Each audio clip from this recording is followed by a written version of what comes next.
Today's lesson, today is November 23rd, 2020. I did this lesson today for the first time, and it really went well. One of the things that always makes a class go great is when we have a lot of talkers, like real high participation students. Usually the core group of students that comes, there's a core group of about 20 students, but they don't always all come at the same time. They sort of drop in and drop out. But this class had about, let's see, 9. I think it was 8 or 9 students in there. All of them were from Vietnam except for one who was from the Philippines. All right, here we go. So I start them off by just previewing this vocabulary: window, shoe, leaves.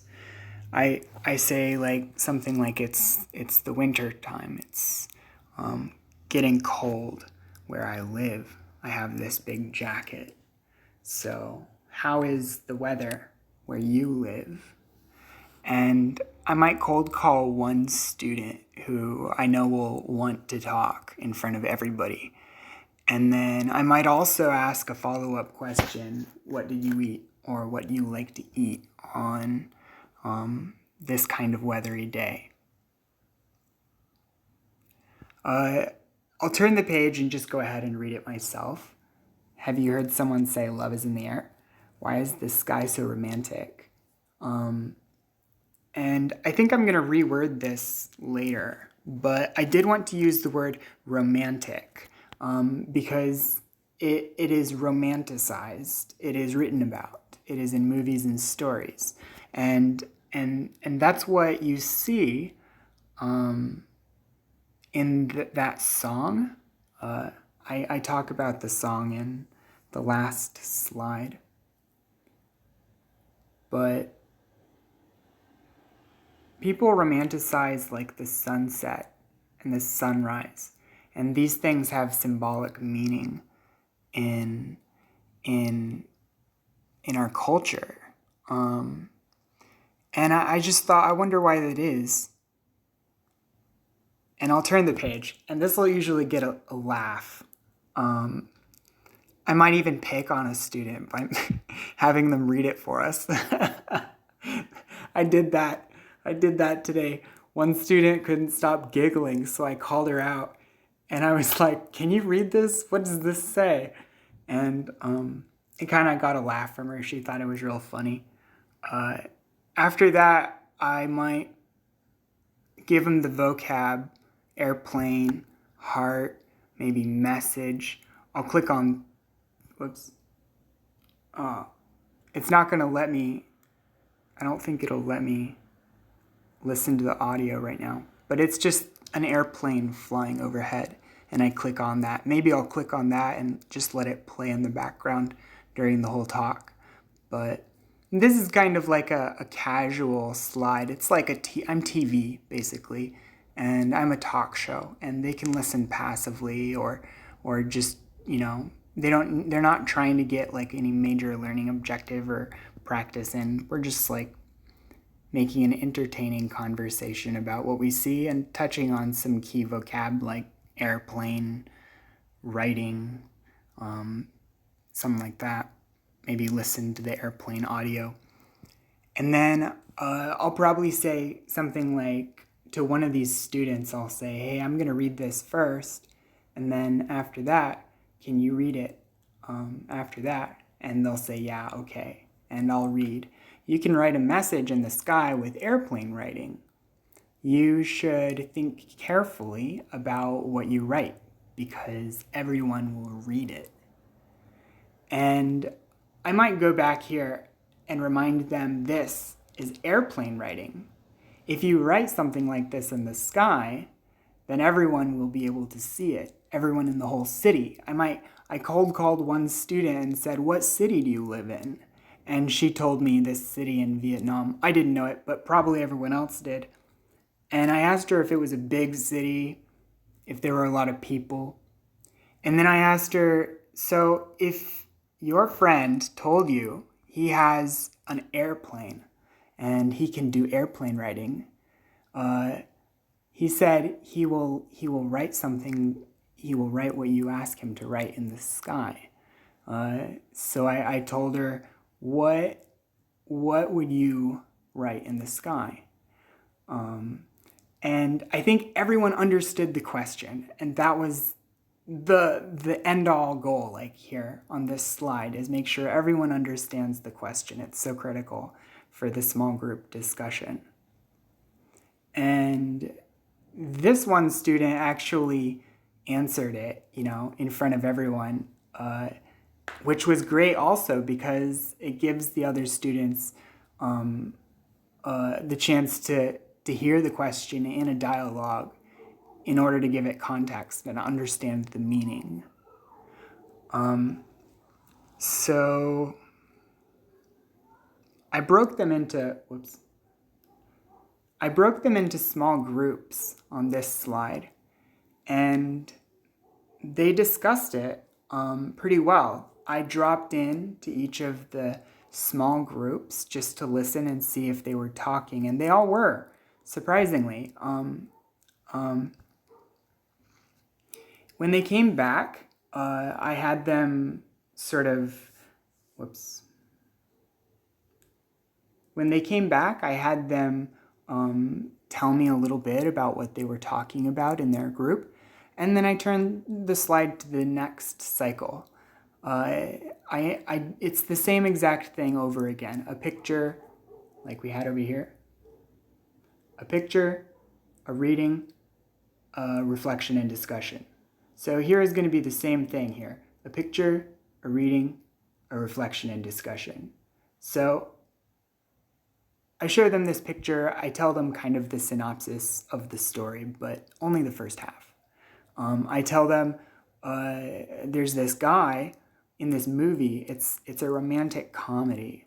I might even give them some other examples of movie genres so that they can understand what romantic comedy means. I might say some people like to watch horror movies, some people like to watch action movies, and some people like to watch comedy movies and romantic comedy movies. And I'll say this romantic comedy is about this guy who has a chair, and it was his birthday, and him and his friends were drinking, and they thought it would be funny to sit in the chair, to put him in the chair, and then tie a lot of balloons to the chair and watch him go up in the sky. And I tell them that he went way too high. He went into a storm in a cloud, and he was lost, and everyone thought he was dead. And then I tell them that in the end of the movie, he finds love and he starts a new life with someone. And I don't tell them the middle, so they don't know what happens in the middle, just the beginning and the end. And I tell them Danny Deckchair is a rom-com about a guy who floats away in a chair and gets lost in a storm.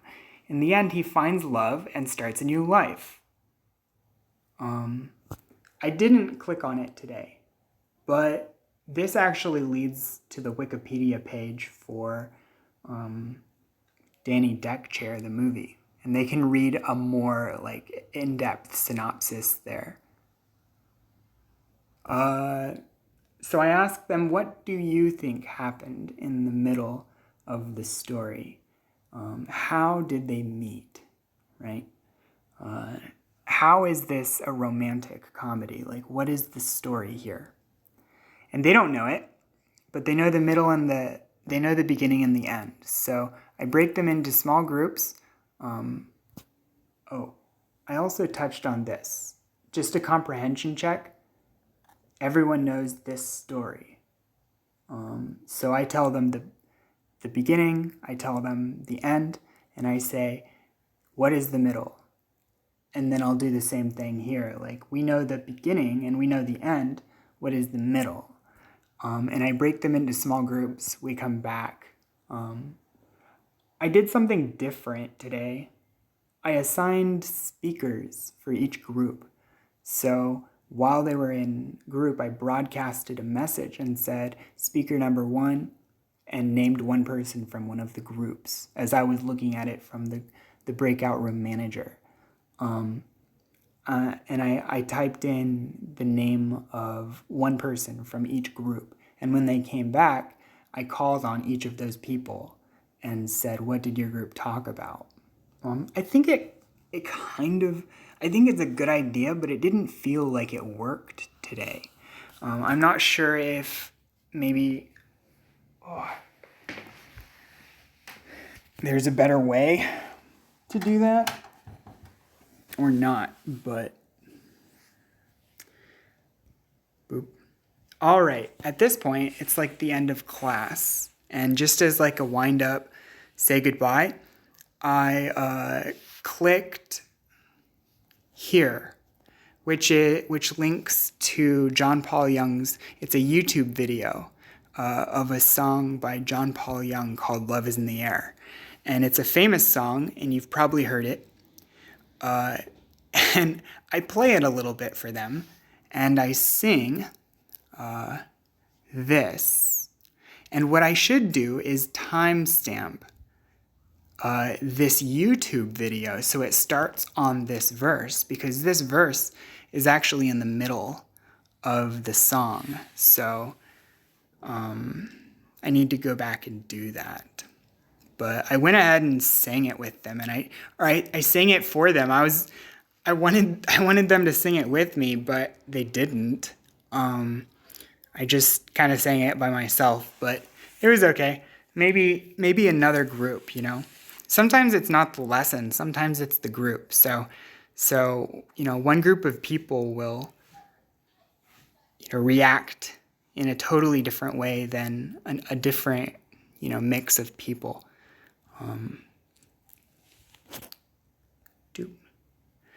I never get time. I never have time to read this or do this discussion. This is like the goodbye discussion if there's extra time, and there never is.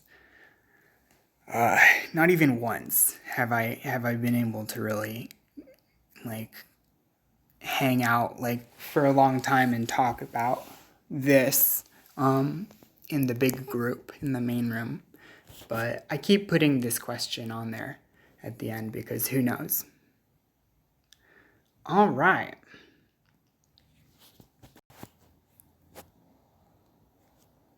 So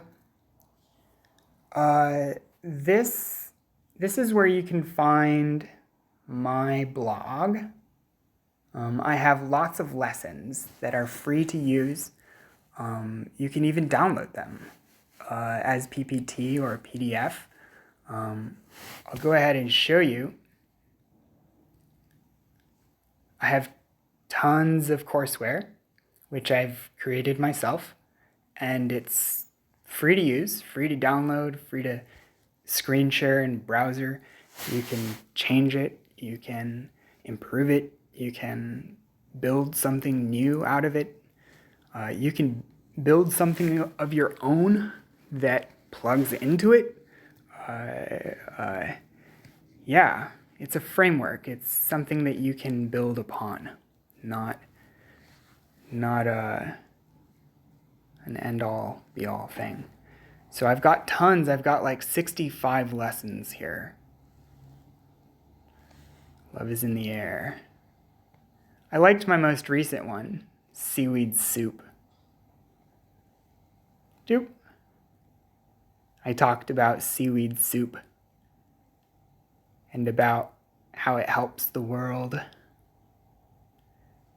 We talked about climate and giant mosquitoes. It was cool.